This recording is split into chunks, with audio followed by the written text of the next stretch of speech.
Halo semuanya, namaku Melina dari ViewSpeak 4. Sebelum kita mulai, kita berdoa dulu. Tuhan, terima kasih untuk kesempatannya, untuk waktunya, tempat pada hari ini. Saya bisa sharing, Tuhan. Semoga apa yang akan saya sharingkan hari ini, semua berasal dari Engkau, Tuhan. Dalam nama Tuhan Yesus, kami berucap syukur. Amin. Topik hari ini adalah confessing sins to one another. Artinya, mengakui dosa satu sama lain.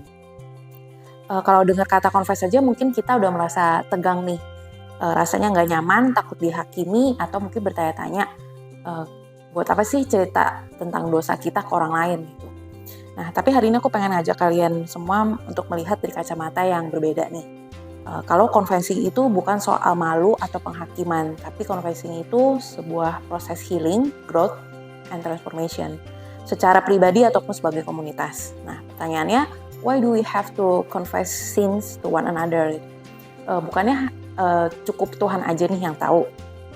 Nah, memang pengampunan itu memang datang dari Tuhan, tapi untuk mengakui dosa kepada sesama itu bukan menggantikan pengampunan itu sendiri, tapi itu untuk membuka jalan untuk healing dan accountability. Karena saat dosa itu kita simpen nih terus-menerus, itu membuat kita jadi berada di dalam kegelapan.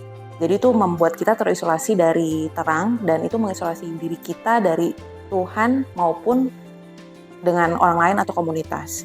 Nah, sharing ke orang lain yang bisa dipercaya bikin kita sadar kalau aku tuh nggak sendirian, ada nih yang mau jalan sama kita. And it's a very powerful tool. Nah, untuk hari ini ada 3 poin yang mau aku sampaikan. Kesatu, confessions brings healing. Di James 5 verse 16 in ESV, therefore confess your sins to one another and pray for one another, that you may be healed. The prayer of a righteous person has great power as it is working.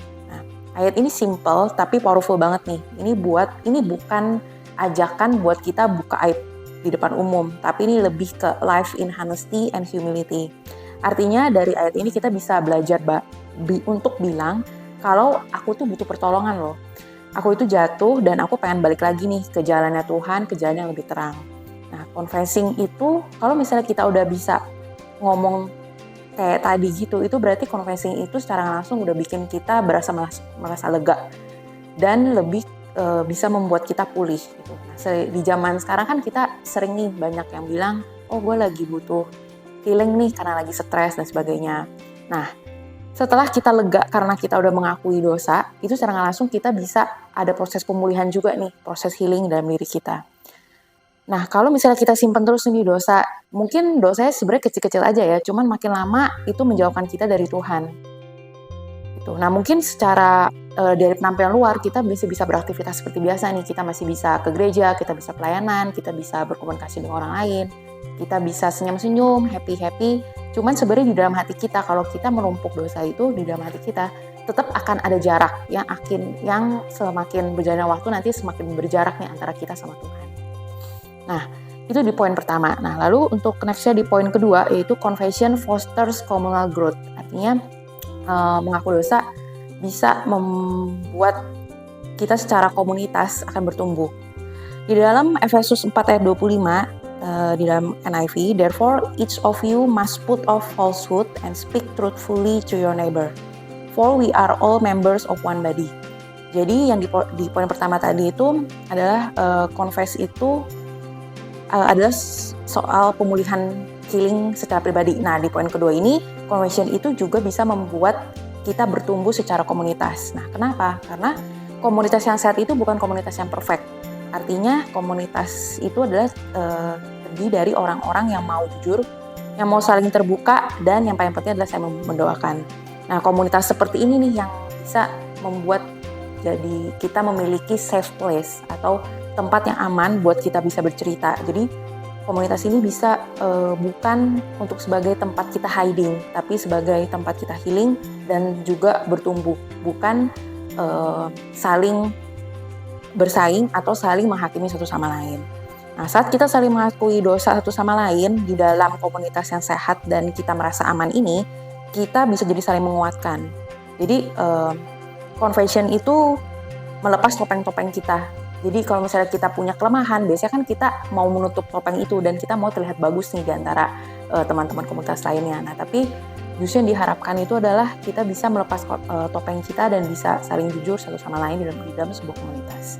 Nah, di poin ketiga, small group confession cultivates Holy Spirit transformation.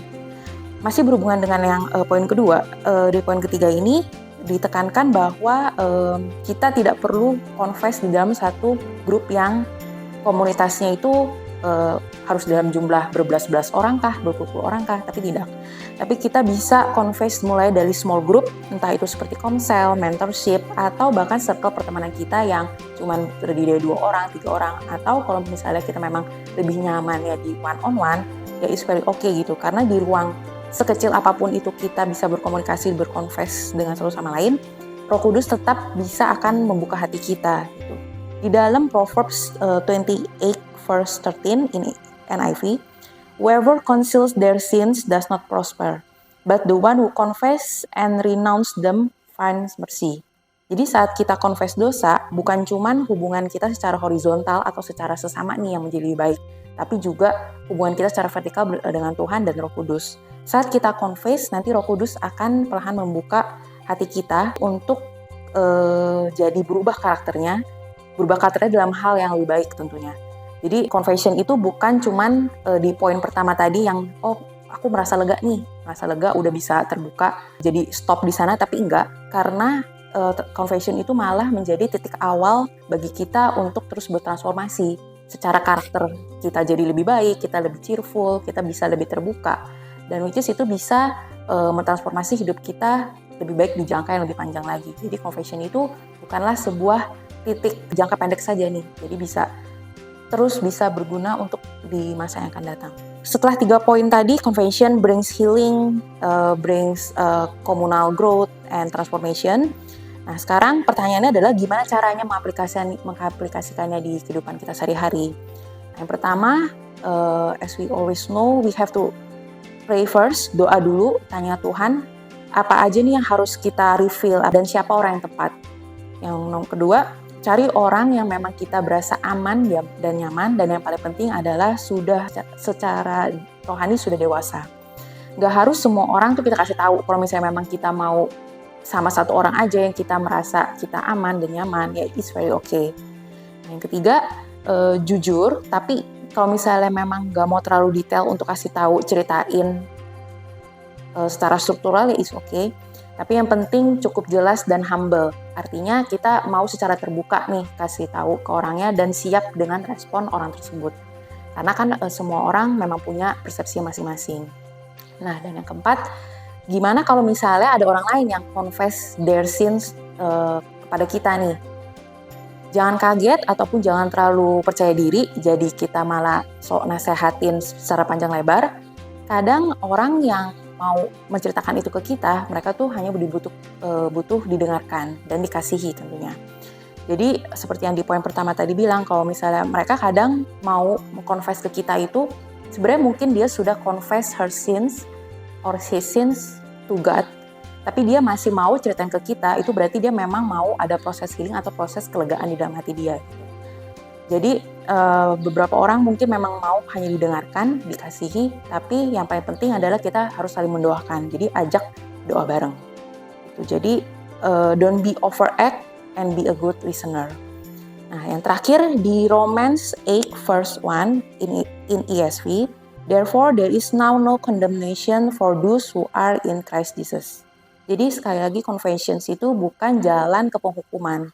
Jadi jangan merasa, kalau misalnya aku udah confess nih, udah mengaku dosa ke Tuhan, apakah nanti di ujung Tuhan akan mengambil sesuatu dari kita sebagai penggantinya atau sebagai hukuman.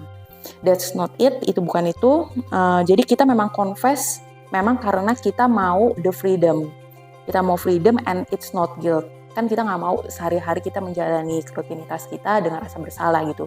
Dan Tuhan maunya kita terus berada dalam sukacita. Jadi confess itu bukan supaya Tuhan itu sayang sama kita. Karena sebelum confess pun Tuhan itu memang sudah sayang sama kita duluan. Dan kita memang sudah dilayakkan dari dulu. Jadi kita mau hidup dengan jujur tanpa beban.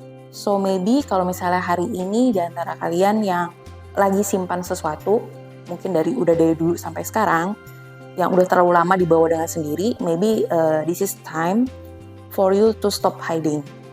And for us as a community, mari kita membuat komunitas yang lebih terbuka, jangan malu-malu. Yang penting niatnya untuk to be transformated in Holy Spirit. Let the community be our safe place. Cari teman rohani, cerita, doa bareng, dan bersama-sama berjalan menuju sesuatu yang lebih terang. Thank you for listening. God bless you.